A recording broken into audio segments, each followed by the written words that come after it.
Watu wangu, Mungu mbele.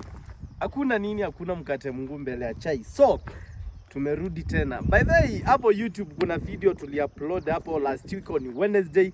Bado tuko kwa ile site yetu ya hapa Isinya. Na hiyo video by the way inaenda. Nimeona client wengi wanasema hapo. Client wengi wa diaspora amesema Prezo, tunataka hiyo mawe ni natural. Tumekuwa tunatafuta mtu anaweza tujengea mawe ya bush, na by the way tumekuja kuona sasa ile kitu tunakuanga tunataka. By the way, nimepata clients kama 5 kupita last week kwa hiyo video tulishoot hapa Isinya, na by the way hata mimi mawe imenipendeza. Nikikuja kujenga nyumba yangu ya Kanairo, pia mimi nitajenga na bushstone. By the way, kuna vitu nimejua na bushstone, ile kitu nimejua ni ukuwe na mafundi wazuri wa kuchonga hiyo mawe, waweke genji vizuri, ukuwe na watu wazuri wa kujenga hiyo mawe. Hiyo ni kitu itafurahisha watu wengi na itafurahisha clients wengi. Na ukiangalia ile kitu tumeingia hapa, leo naona client ameleta chuma, ameleta mbao pale, ameleta ballast, ameleta rock sand, ameleta sand na ameleta cement. Huyu client amefurahia sana hii project alinipea, kuona venye kazi inasonga vizuri sana, kwa sababu hakuna mahali amelalamika. Architect akifika site, akichukua futi, akipima kila kitu kwa plan ndio hiyo. Kama kuna some correction pale, tunapigia architect, tunamwelezea hapa iko hapo, na unapata tunaenda sambamba. So nyumba imetokelezea vizuri. Hii nimejenga hapa Isinya. Si zile nyumba unapata pale ati imejengwa, client anakuja kucomplain na anasema alijengewa nyumba na imetoka vibaya. Hii ni kutoka once kwenda kumaliza client aingie, kwa sababu unajua nyumba ikijengwa vibaya ikuje ifanyiwe renovation, hiyo ndio unapatanga inakula pesa mingi na inatoka vibaya. So tutaenda moja tu andamane juu zile video nimekuwa nikishoot ni pale chini tu, mnaona tumetoka kwa foundation. Sasa nyumba tumejenga kwa 12 imeisha. Leo tumeanza kufunga ring beam, na ukiangalia sasa Kilandi ametuletea pia mawe ya machine guard. After hii ni bungalow, Kilandi ametuletea machine guard. Tukimaliza kufunga ring beam, so juu tutainua cost 3 ama 4. Hiyo ndio nitaangalia kulingana na roofing. Kuna kitu nataka kueleza leo. Watu wamezoea nyumba ikifungwa ring beam ya 300 ama 450 na kwa cost 2. Kuna kitu nataka kukuambia leo, mwenye ataenda kujenga, hata kama si mimi utanipea kazi. Kitu ya kwanza tunaangalianga roofing. Ukiangalia hii nyumba, hata tuweke king post ama tuweke viti ya 40, tuweke 45 ama 50 ama 35, utapata hiyo roof itaenda juu. Na ikienda juu utapata ni kama imeanza kufunika hiyo nyumba. Unaona nyumba chini ni ndogo, but roof imeenda juu. Hii nyumba nataka hii tutajenga kosi 3 ama tujenge kosi 4 kwenda juu. Na ndio maana pia hata ukiangalia tumeinua vizuri sana. Tumejenga kosi 12. Nyumba madirisha yake hata ukiangalia ni kubwa. Tutembee kidogo tuone. Yeah. Wow. So unaona mawe, nyumba tumejenga kosi ngapi? 1 2 3 4 5 6 7 8 9 10 11 12 courses ndio tumejenga hiyo nyumba. Na niliwaambia utamu wa nyumba ni unajenga pamoja na faranda. Unaona? So mimi nikifanya hiyo nyumba finishing, nitakuja tu hiyo faranda nikukuja kuweka floor. Hakuna siku moja utapata hii nyumba imeachana na hiyo faranda. Lakini zile nyumba inajengwa faranda, baadaye ndio unaonanga ukitembea nyumba yako yote round, unapata pale imecrack yote round penye nini iko. Ile kitu iko, najua tutembee tu kuja kidogo hapa. Clients wangu sasa kuna kitu nataka kuwaonyesha leo. Na hiyo ni kitu watu wamekuwa wakijenga na wajaijua. Hii nyumba nimewaambia ni bungalow. Na ikiwa ni bungalow, ukiangalia hapa, hii ndio sasa balcony ya nyuma. Unaona, ikiwa balcony ya nyuma, najua mtajiuliza, kwani hii nyumba imedesigniwa aje? Mimi nimekuja nikachukua hii ni servant quarter. Nimekuja nikachukua servant quarter na nikakuja nikachukua main house. So servant quarter mwenyewe alikuwa anataka ikuwe kando kabisa.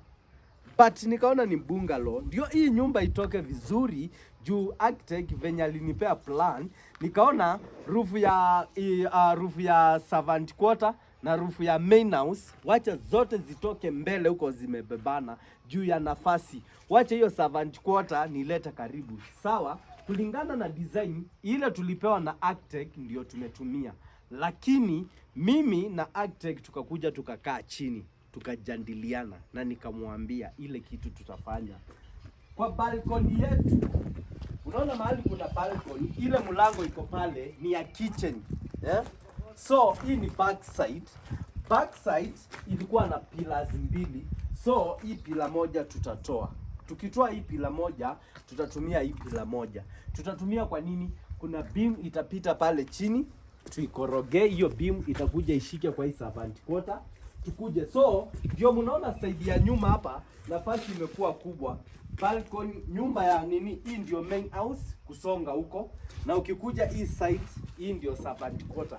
So hapa katikati roof yote itakuwa imeshikana kule juu, lakini hapa chini utapata wewe unatembea hapa chini, njoo unakuja, unaona kuna beam nyingine itatoka pale, ndio itarun ikuje nguze tena hapa juu.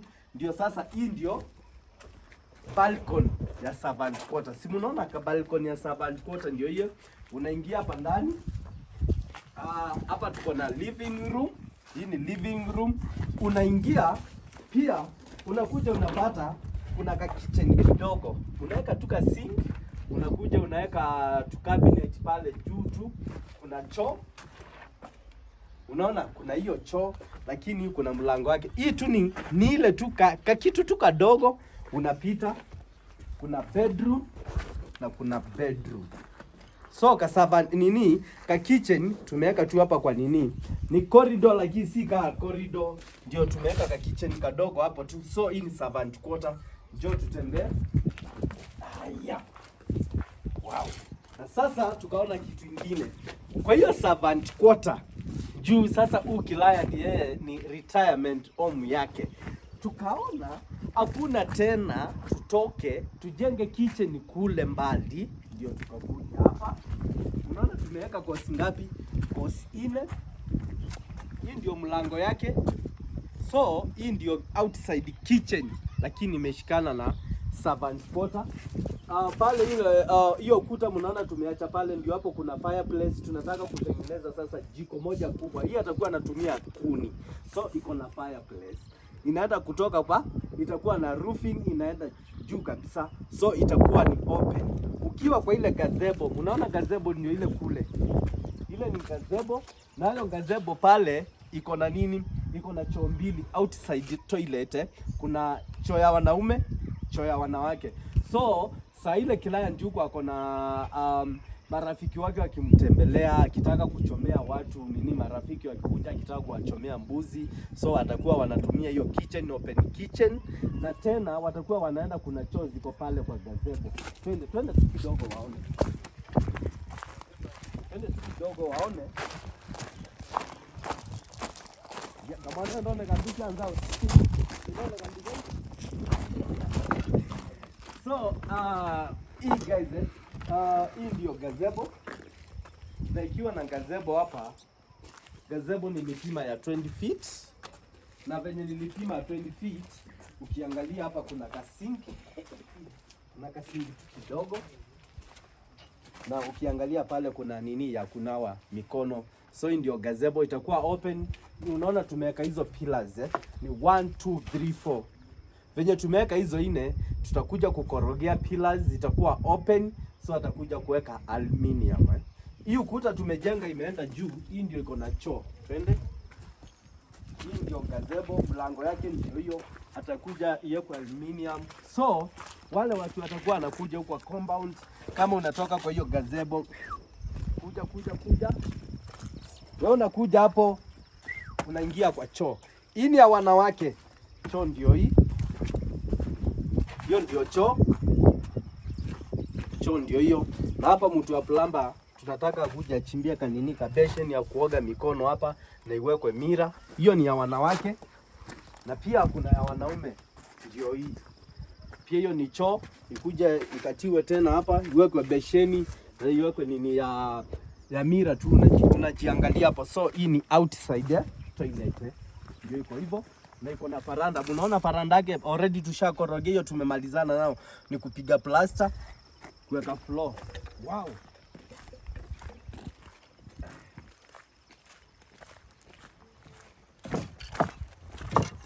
Aika mwana wa jara. Kana kana Dubai.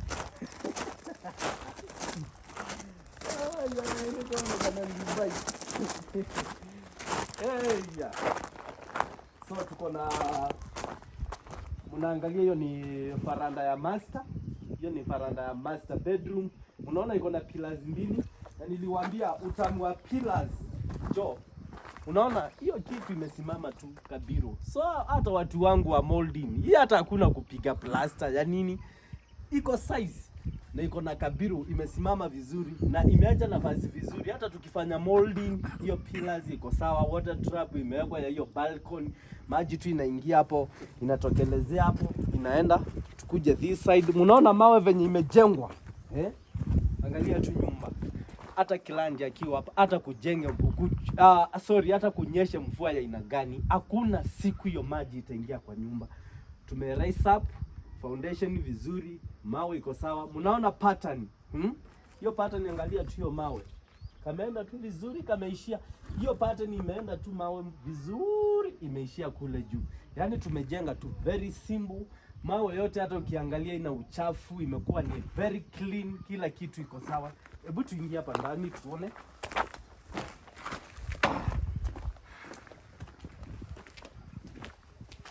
So nyumba ndio hiyo. Leo nataka niwaonyeshe sasa, muone kitchen. Mnaona tumeanza mbao ya ring beam. Angalia tu hiyo mbao venye imelalia ukuta vizuri. Hii si ile unaona mbao yetu, unaona hii inaitwa gauge. Hii gauge inasaidianga hiyo mbao. Hata tukikuja kesho ndio tutaweka chuma, tunaifunga tena na binding wire. Na hii gauge tumeweka, imesaidia ile mbao pale juu imelala, na hiyo ukuta ni kabiro.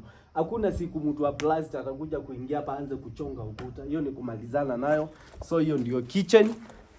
Laundry ndio hiyo pale. Ukikuja hapa tuko na hii ni dining area. Ukuje upate tuko na bedroom, living room ndio itu very simple. Na ujue tukifanya plaster tutaweka wainscoting pale vizuri. Unaona nyumba tumepanua, nyumba imepanuliwa vizuri, nyumba ina breathe.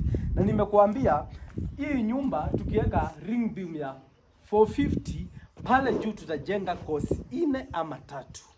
Kesho ndio nataka nimalize ring beam, ndio nitapima nyumba yangu, span ya nyumba ndio nijue main king post itakuwa ni futi ngapi, ndio nijue sasa kesho kutwa, ama ndio tujue ni kosi ngapi tutajenga pale juu. Nimekuambia inua nyumba yako kabisa, hata kama ni kosi 4. Watu wametoka kujenga nyumba kosi 2. Juu roofing, siku hizi roof tunainua roof. Saa ile tunainua roof, cause roof tunaisupport vizuri. Saa ile tunakorogea hiyo chuma yote round, tunaweka iron. So unapata ile tie beam, wall plate tunaifunga kabisa na hiyo nini, na hiyo iron. So unapata hata nyumba ikiinuka vizuri sana, hakuna siku itabebwa na upepo, na nyumba inainuliwa unapata ukiwa ndani. Yani hakuna baridi, ukiweka gypsum yako hakuna siku itasikia hiyo jua. Kila kitu itakuwa iko sawa, hata kilanja akiwa hapa ndani, hata kwa tu anaona gypsum ndio yananguza hapa. Ndio inafaa, nimewambia nyumba tutainua kabisa. So iko hivyo. Kuja hii side hii hapa kuna balcony. Sasa hii ni main porch ya mbele. Sasa hii ndio main porch ya mbele. Unaona venye tumekoroga hizo pillars zangu ni 2 ni double. Pillars zikiwa double, hakuna pila moja hata venye tumekoroga, tumeweka kamba. Hii space hapa katikati yote inatoshana na ile ingine.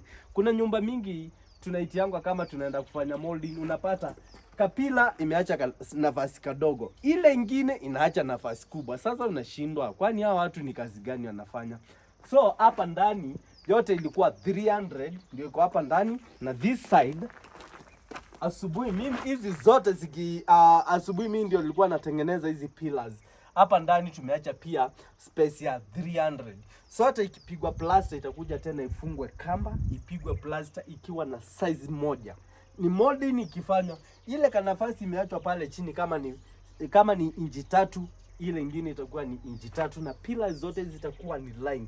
Ndio hata mtu juu nyumba tumeweka square vizuri, utapata kama ni tiles, mtu wa tiles utapata akitoka pale kama ni inchi moja iko hapa hivi, hiyo strip ya nini, corner strip pale yote imetoshana. Tukifanya plaster nyumba yetu tunaweka taja, unapata pale ndani nyumba yote inatoshana. Ushaingia kwa nyumba ya mtu unaona tiles imeanza kubwa, kanaenda kakienda kuisha. Hiyo ni square. Na hiyo ni kitu hatufanyangi hivyo. Saa hizi venye tunajenga nyumba ni mauano. Sasa hatuchezi. Unajua kitambo watu walikuwa wamenizoea Prezo anafanya molding peke yake. Sasa hizi natoa nyumba from scratch, naenda kupea mwenyewe ufunguo. Unaona floor pia tumetumia dust, rock sand ndio tumetumia. So ile kitu iko hapa sijui tutapitia wapi mtu wangu wa kamera. Aya. Itabidi tu upite hapo au jazeeka.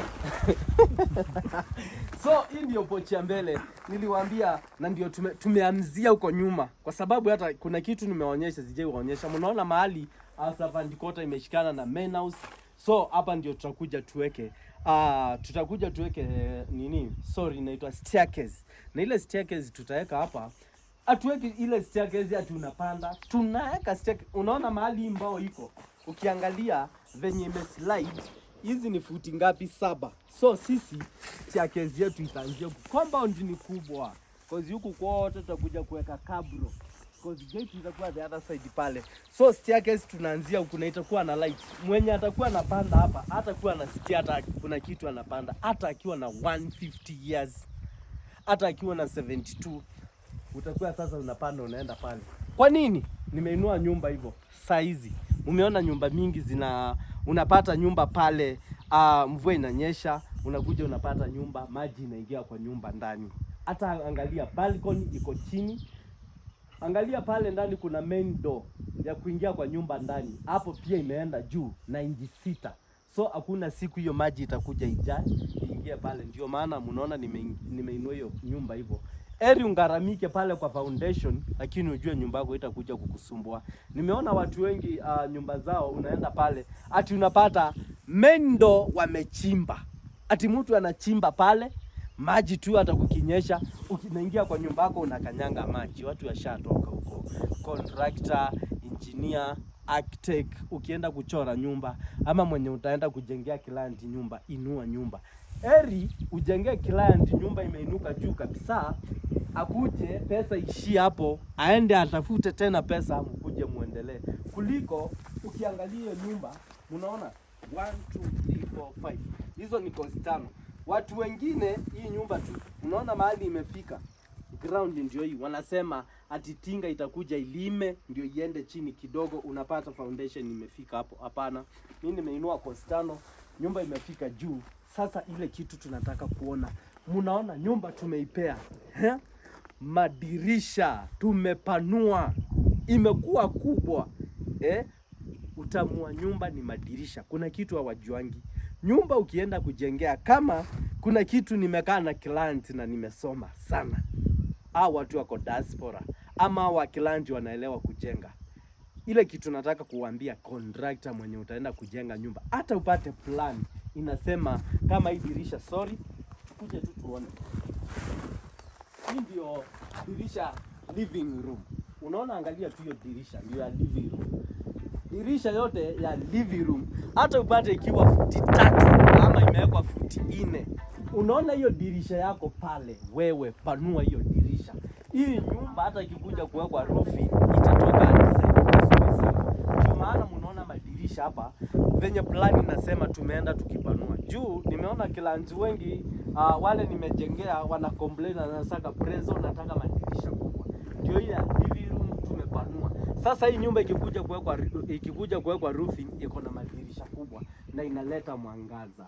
Curtain zinaingia vizuri, zinatoka pale ndani kwa gypsum inakuja chini, unapata nyumba imepanuka vizuri.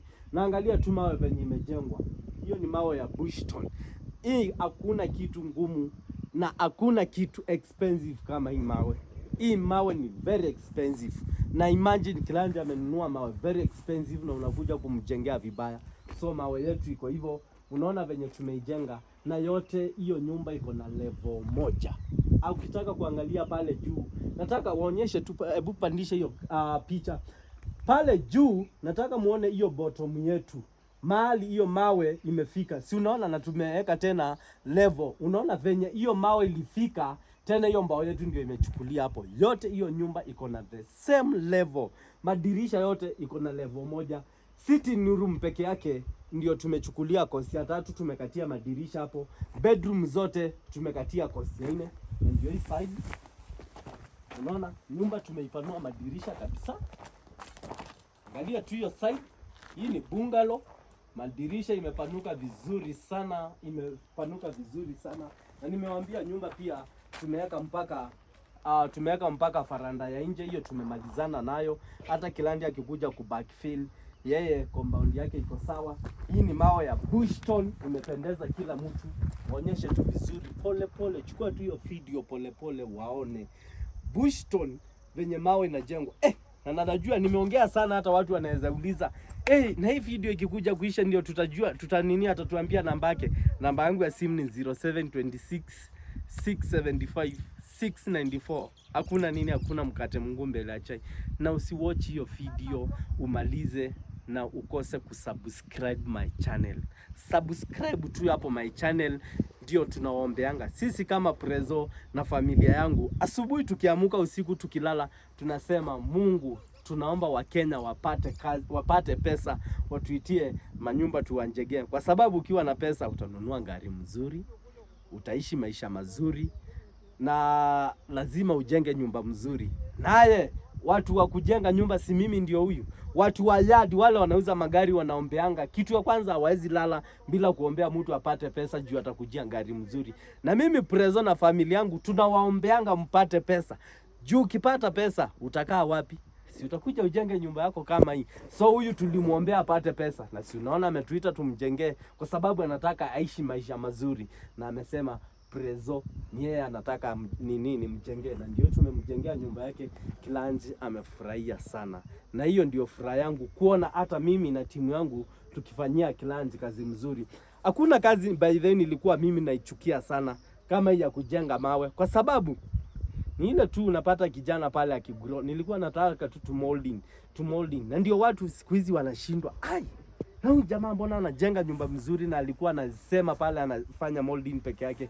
By the way, hii kazi nimefunzwa na babangu. So plan kila kitu mimi niko sawa, najua hata kujenga nyumba. Ndio maana, lakini ile kitu nikakuja nikasema acha nikuwe nafanya molding peke yake, kwa sababu kila mahali ulikuwa unaona tu ni Prezo anaenda. But saa hizi mimi na timu yangu tunatoa nyumba from scratch vizuri, tuna backfill nyumba vizuri. Kama hata nyumba iko kwa mteremko tunaijenga vizuri. Na ndio maana unaona siku hizi nimerudi nyuma, natoa nyumba from scratch, naenda kumaliza. Kwa sababu unapata pale nimefanya molding sawa, molding yangu ni mzuri, lakini roofing imewekwa vibaya. Mwenye alijenga nyumba amejenga vibaya. So utakuwa unapata Kilanji pale watakuwa wanaona yenyewe hawajapendezwa na hiyo nyumba. But saizi natoa nyumba from scratch.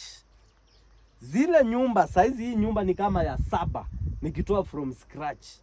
Lakini nataka kuwaambia saizi mimi Prezo mutatii, mimi sitaongea vibaya, wacha kazi tu ndio itakuwa inaonekana. Lakini nakwambia cause finishing naijua, roofing naijua, kujenga najua. Nakwambia zile nyumba tutakuwa tunajenga, wewe ukinipea nyumba yako itakuwa ni mauano. Ndio hii unaona tu hiyo pattern. Unaona venye pattern inaanza hapo, inaenda tu kuisha vizuri. Ukitaka, najua watu wengi wanapenda natural stones. Hata mimi zimenipendeza kujenga na hii mawe. Unaona hiyo mawe imetoka vizuri sana, na nyumba bado hatujamaliza. Na hii nyumba ikiisha na kitu kuja tuweke, niliwaambia kitu tutakuja tuweke tuki vizuri. Na hii hii mawe tutakuja tuisungue tena, isunguliwe tena na wire brush. Na ikuje sasa iwekwe kitu inaitwa transit. Utapata hiyo nyumba imetoka. Sasa ni ile natural kabisa, natural stones ndio hizo. Na ukipatana na fundi mwenye anajua kujenga vizuri, nyumba itatoka vizuri sana.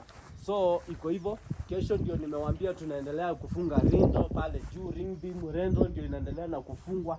Hii nyumba next week ndio tutaanza roofing pole pole. Nayo roofing sitawadanganya tena, itakuwa ingine hapa hapa, itapendeza kila mtu. Huyu ni mzee na mjengea hapa, na aliniambia Prezo, nimekutoa kwa Lini Ngugi, mimi ndio nataka unijengee nyumba yangu, my retirement home. Na mimi ile kitu unataka material yote nitakuletea. Na akaniambia vizuri, Alex, nataka unijengee nyumba yangu mzuri kwa sababu maisha yangu yote nakuja kumalizia maisha yangu hapa. Nataka nyumba yangu mzuri, na mimi nataka tu natural stones, unijengee mawe mzuri, naamini kazi yangu. Na akapigia Lin, akamwambia Lin, Alex ndio nataka kuja kunijengea kwangu. Lin akamwambia ni kijana anafanya kazi mzuri. Na ndio sasa hii unaona mzee, yani hata yeye amejenga vitu mingi, lakini alikuja akaniambia amesumbuana na mafundi sana. Na akakuja akaniambia, juu Alex, niko business zangu juu na kutafutia pesa huko, ulipe watu wale unafanya kazi na wao, usinipe hard time ya kutoka huko nikuja kusupervise wewe na watu wako. Nataka kila kitu ikifika kwa site tunamtumia picha, material ikikuja kama ni mbaya tunakataa, kama ni mawe imekuja hivyo tunamtumia picha, cement tunahesabu, kila kitu imekuja na receipt tunahesabu tukimtumia. Na client ametulia kabisa, hata ana stress. Amesema ile mjengo tumemfanyia hapa yeye, hata tangu nianze hii nyumba chini tumemiti mara ngapi? 2 na yeye. Ndio huyo amekuja na architect mara 2. Tukianza pale chini architect alikuja akakonfirm kila kitu, tumepima, tukachimba mitaru. Siku ya pili architect alikuja tukifanya screening hapa, na ndio sijai waona tena. Yeye client tu kila siku ni picha, juu ameni trust na ameona kazi yangu. Na ndio hiyo unaona nimemfanyia kazi safi, mahali imefika. Kazi imefika hapo, hata akiwa haikuji site. Ile kitu naweza sema, contractor ukienda kupewa kazi na client, usimpe hard time ya kukuja kukuchunga umfanyie kazi. Usimpe hard time ile material ati imefika site. Wewe kazi yako ni material imefika site, na tena inamea miguu unasafirisha tena ikienda. Hiyo ni kitu naweza waambia inakujanga, inakuharibia jina, na hata Mungu hawezi kukubariki na Mungu hawezi kukuinua. Material isimee miguu ikifika site. Material ya client venye imefika inafanya kazi yake, ikuja nimmalizie kazi yake. Ile kidogo atanipea ndio nitatosheka nayo. Na ndio maana unaonanga watu wananitrust na pesa zake, mtu ananitumia nikamnunulia material na kutumia receipt, material yako inafanya kazi. Na mimi huwezi pata nikihesabu material mingi enye utapata. Hata kuna kitu nasemanga, eri ni kuhesabia material kwanza isukume kazi, tukuje kuongeza tu material kidogo. Tusinunue chuma mingi kuja kulala site. Utapata ile pesa yako kilanja angekulipa inaanza, yani unapata. Na kuna kilanja hawakuangi na pesa, yeye akiambiwa mabati ni 50 anajua 50 inatosha. So ndio unapatanga mimi kama ni kuhesabu material nang'ang'ana na hesabu exactly, ama kama itatoshea unapata anaongezewa mabati kama 3, na kama hiyo itatoshea unapata naongezewa.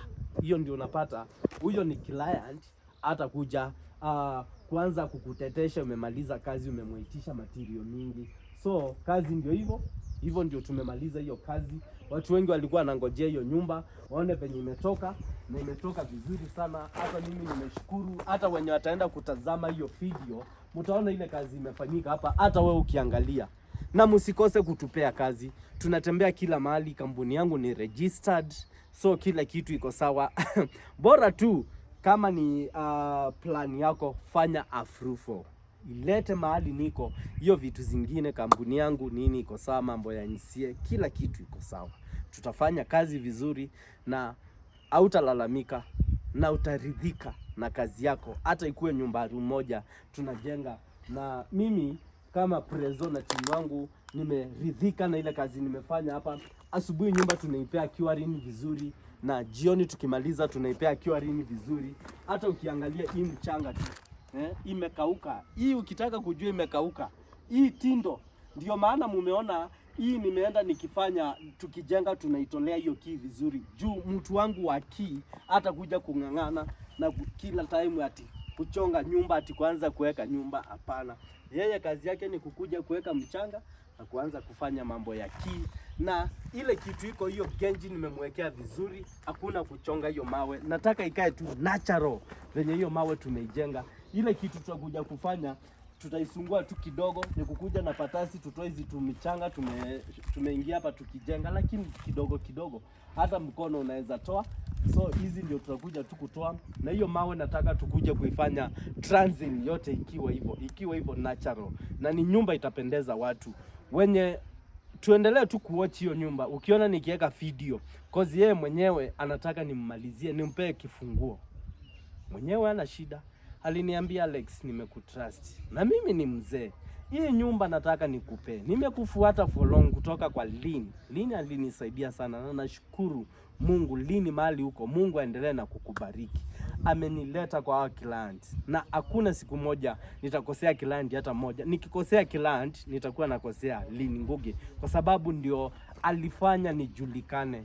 Ndio amefanya nipate hawa client wote. So ndio maana mnaonanga siwezi hata kosea hata client moja, kwa sababu client ukisikia akilalamika, wale wengine wakisikia huyu mtu ako hivi, najua wataanza pia kuenda. Ni kama nyuki zimeingia kwa mzinga moja. Pale hiyo nyuki uende ukatoa ile asali, zile nyuki zinaama zinaenda kwa mzinga ingine. Na kuna kitu nataka kuambia hapa client wangu. Nimekuja nikaona na wengi wanasemanga hata wakinipigia simu, kama kuna kitu sitawahi, hata Mungu anibariki na pesa aje na mali aje, kitu ya kwanza mimi sitawahi badilika. Lini Ngugi aliniambia be humble, usiwahi badilika. Hata upate milioni ngapi, hata upate pesa mingi kuliko ule kilanji unamjengea, usiwahi badilika. Kwa sababu ile kitu najua, eri ukule kidogo kidogo, ukule miaka mingi, kuliko ukuje uone umepata tu pesa 10, kwa sababu sisi ni vijana. Unajua kijana mdogo akipata pesa hakuna chenye anaweza fanya, atafanya hata vitu zingine ishangaze watu. Hiyo ndio ile kitu mnaona. Mimi nikipewa kazi na mtu sikuangi na sitawahi badilika. Hiyo tu nitanyenyekea kwa hii kazi ya mjengo. Najua kuna kilanji wako diaspora anasemanga ile kitu mimi iko naongopa kuja kupea watu kazi hapa Kenya. Juu utapata ango yako, sistako, bradhako, andi yako ndio tu ako line ya mbele, unamtumia pesa, anakula hiyo pesa yako ya material. Mimi kama kuna kitu nilisema na sitawahi ni kukula pesa ya mtu. Watu wengi mimi wamenitumia pesa, tunanunua material from scratch. Mtu anatoka Amerika anafika Kenya, anachukua gari airport, anaenda kwa boma, anapata kweli chenye nilikuwa nataka ndio hii. Ananiambia Alex, mimi nimeridhika. Atuko uko mimi na wewe. Mimi nimeongopa watu wa nyumbani juu wamenitumia, lakini mimi ile kitu umenifanyia chenye naweza kukuambia, Mungu akubariki. Hata akinipea 2000 ama 5000, hiyo mtu kufurahi roho. Ukiona roho ya mtu imefurahia, hiyo ndio Mungu anaendelea kupanua kazi yako. Juu angalia, Lini Ngugi alinifanyia interview 2023 na sasa tuko 2022 na sasa ni 2026. Hiyo miaka yote angalia venye kazi imepanuka. Niyo kilanzi venye wanaendelea kufurahia. Nikiwajengea nyumba wanafurahia. Mtu anatoka Amerika anafika Kenya, anaenda kwa boma yake anasema wow, hii ndio ile kitu nilikuwa nataka. Kama ni material tunampea ile quality. Lakini hakuna kitu mbaya kama client alali majuu, anafanya kazi saa zote, anafanya kazi, akifika Kenya amejinyima vitu vizuri, amejinyima kuishi maisha mazuri. Akifika Kenya akuje kupata ile kitu alikuwa na expect mtu amfanyie, sio hicho amemfanyia. Unapatanga ulo client hata umemuudhi roho yake. Na ndio naonanga client wengi walifanya vitu na yeye venye alikuja akapata kile kitu alifanywa, pesa yake ikaenda hivyo 2 million, 1 million, hata 20 bob. Hiyo ni pesa mingi kwa mtu amefanyia kazi. Unaona hiyo mtu hata hiyo kitu anarudi anaenda kusema sitawahi, nitakuja kujenga nikiwa hapa. Ile kitu naweza ambia kilanja akikupea kazi, make sure umedeliver ile kitu amekupatia pesa yake, udeliver. Na kama wewe hujui hiyo kazi, tafuta watu wanajua hiyo kazi wakusaidia kufanya hiyo kazi, kwa sababu hiyo kitu nimeona imeumiza clients wengi. Kuna mama nilienda pale Kisii, sehemu moja inaitwa Nyakoe, nikaona venye analia. Surely hiyo kitu iliniuma roho yangu sana. Ukiona client amesema nimepea mtu over 5 yani ile akipiga mahesabu nyumba ya 7 million, yani imecost kitu kama 22 million. Client ati contractor anachukua pesa anaenda kujenga ngorofa. Pesa ya client amefanyia kazi jasho yake. Hiyo hata kama wewe saa hiyo utasikia uko mzima umemfanyia hivyo. Ndio naonanga boma mingi ungonjwa ndio hiyo imeingia tu polepole, watu hawaendelei. Ngorofa inaweza ingia pale, na pia unaweza jenga ngorofa useme umejenga ngorofa na hii pesa ya mtu, lakini upate hiyo nyumba itawahi ingia watu. Hiyo tu kidogo, Mungu akuinue kidogo kidogo kidogo kidogo. Juu pesa ya mtu by the way amefanya kazi ya lali na ukuja kukula. Hiyo ni kitu nimeona imeletea watu wengi laana. Na mimi nikasema prezo, Mungu amenipea talent. Mungu amenileta kwa client. Na ndio niendelee. Mungu aniondolee hii maungonjwa kila siku tu nikuwe kwa kazi. Wacha hizi vitu za watu mimi niachane nazo. Hiyo yangu kidogo kama ni 20,000 wacha nikule hiyo mimi na familia yangu tutosheke. Hizi vitu za client wacha tumfanyie kazi tumalizane nao. Na nimemwambia tena material ya client venye imeletwa, kama huyu client nimemwambia amekuja huku siku ngapi 2. Material anamwanga hapa ya pesa mingi. Material isimee minguu. Nyinyi mnafanya material ya client ati unaona gari inafika site inatoka tena na material, na kuambia hiyo ni laana. Hiyo ni shida unajitafutia, utakufa haraka na hii pesa itakusaidia. Mimi wacha yangu hiyo tu kidogo napewa nifanye kazi. Na kazi unaona ni service, so kuliko kuongea mingi nipeni kazi. Peni huyu kijana, ni kijana mdogo, saizi niko na 34 years. I'm still young. So nipeni kazi. Mimi nitawafanyia kazi mzuri. Na kama hata saa hizi wewe wenye utaenda kupatana na hiyo video, subscribe my channel. Uone tu best yako anataka kujengewa. Share my life, share my video. Ambia kama ukiwa na pesa pea kijana kazi. Na mimi sitawauma kidole, nitawafanyia kazi. Na kazi mtaridhika nayo. Na kuambia hii kazi nataka muiangalie. Unaona tumeanza pale chini. Wacheni muone hii nyumba. Hii nyumba mtashangaa sana. Juu ile kitu tunaenda kufanya hapa, kwanza roofing. Tutoke hapo tuingie plaster na molding. Tutoke hapo. Na kuambia itafurahisha wengi sana. So prezo, mimi Alex nafanya kazi from scratch. Leteni kazi. Namba yangu ya simu ni 0726 675 694. Hakuna mkate mgumu mbele ya chai. Thank you. Bye bye.